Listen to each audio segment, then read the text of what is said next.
အားလုံးပဲမင်္ဂလာပါဒီနေ့မြောက်ပြီးမှာတော့အခုမှစပြီးတော့ video editing ကိုလေ့လာမဲ့သူတွေပေါ့နော်အဖြစ်များတတ်တဲ့အရာလေးတစ်ခုပေါ့နော်ကျွန်တော်တို့တွေကစပြီးတော့ video editing လုပ်မယ်ဆိုလို့ရှိရင် video တွေ audio တွေကို project panel တွေကိုအရင်ဆုံးထည့်ရတယ်ပေါ့နော်အဲ့တော့ project panel တွေကိုထည့်တဲ့အခါမှာအဲ့ project panel တွေမှာကျွန်တော်တို့ video site တွေကြည့်လို့ရတယ် preview area ဆိုတာလေးရှိရပေါ့နော်အဲ့တော့အဲ့ဒီတချို့သော set တွေက preview area မပေါ်ကြဘူးပေါ့နော်တချို့ set တွေကကြတော့ပေါ်ကြတယ်အဲ့တော့ preview area ဆိုတာဘာအတွက်အသုံးဝင်လဲဆိုတော့ video ရဲ့ site တွေကိုကြည့်တဲ့အခါမှာအသုံးဝင်တယ်ပေါ့နော်အကယ်၍ preview area မပေါ်ဘူးဆိုလို့ရှိရင်ဒီ project panel တွေဝင်မယ် project panel တွေက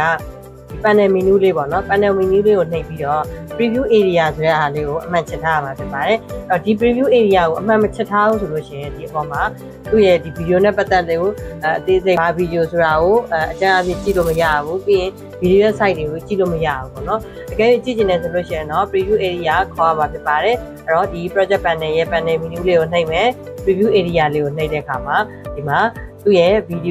video clip ရဲ့နာမည်လေးပါမယ် video site ပါမယ်သူ့ရဲ့ကြာချိန်ပါမယ်သူ့ရဲ့အတန်ဖန်းနဲ့သူ့ရဲ့အမျိုးအစားပေါ့နော်ဒါလေးတွေကိုအသေးစိတ်ကြည့်ခွင့်ရမှာဖြစ်ပါတယ်အဲ့တော့အခု video လေးကိုကြည့်သွားတဲ့သူတွေကတော့ preview area နဲ့ပတ်သက်လို့နားလည်သွားပြီဘယ်လိုပြန်ခေါ်ရမလဲဆိုတာကိုဒီတိုင်းလည်းယုံကြည်ပါတယ်အခု video လေးကအားလုံးအတွက်အကျိုးရှိမယ်ဆိုလို့ရှိရင်တော့ like and share လေးလုပ်ပေးသားလို့ရပါတယ်